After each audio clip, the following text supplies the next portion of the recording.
Você conhece a história dos museus? A origem dos museus pode ser considerada há muito tempo atrás. A palavra museion era o nome de um templo das 9 musas, filhas de Zeus, deus do poder, com a Mnemosine, a deusa da memória. As 9 musas eram conhecidas como musas da astronomia e ciência, da poesia épica, da poesia de amor, da história, da música e prazer, da tragédia, do canto sacro, da comédia e alegria e da dança. Em outras histórias da origem do museu, contam-se que no século II a.C., a palavra museu foi usada para definir um conjunto de edifícios construídos por Ptolomeu Filadelfo em seu palácio de Alexandria.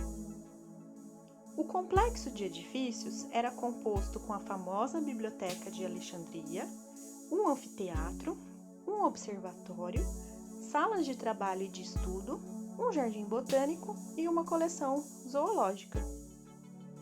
Sobre o costume de colecionar obras de arte, os romanos são os mais conhecidos. A partir dos saques de Siracusa e de Corinto, os romanos encheram os templos de Roma com objetos de arte grego. Pompeu, Cícero e Júlio César gabavam-se de suas coleções pessoais. Algumas coleções, também conhecidas como tesouros, fazem parte da história da Igreja, com seus tesouros eclesiásticos, e da história dos impérios, com seus tesouros reais dos palácios. Com o passar do tempo, outros colecionadores com maiores poderes econômicos tinham a possibilidade de criar as suas próprias coleções, em gabinetes de curiosidade. Apenas no século XIX que os museus se abrem definitivamente a todos os públicos.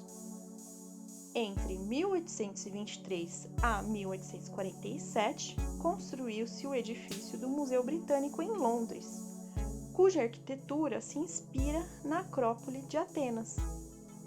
Essa imagem de fachada de museu se torna um símbolo da ideia de museu, sendo modificada no século XX com os arquitetos modernos. Muitos arquitetos modernos criaram diferentes soluções para uma nova experiência de museu. Por exemplo, foram criados museus com paredes de vidro, que permitem a visão da paisagem externa dentro do museu. Ou ainda, novas formas de visitar os museus. O Museu Guggenheim, construído em Nova York entre 1946 a 1959 por Frank Lloyd Wright, possui uma rampa em espiral, que sobe suavemente a partir de uma grande sala no andar térreo. Sua forma externa, que lembra uma concha caracol, mudou a configuração do panorama urbano de Nova York, em frente do Central Park. Os seus 6 andares, que permitem uma visita continuada, receberam grandes elogios e severas críticas. Uma delas é o fato de as paredes serem curvas, não permitindo uma correta colocação dos quadros. E outros críticos apontaram que a longa rampa seria uma repetição do longo corredor dos antigos museus. Por esse breve percurso na história dos museus, conseguimos perceber uma transformação na arquitetura e na utilização dos museus, de coleções particulares e exclusivas a templos e edifícios abertos.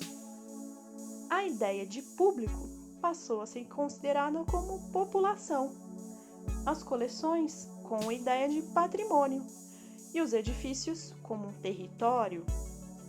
Existem variadas experiências em diversos países do mundo em que a população participa diretamente nos museus, seja criando museus, como também novas formas de existir na comunidade. Questionamos algumas pessoas sobre a sua experiência com o museu e qual sua visão de museu do futuro. Vamos escutar e refletir?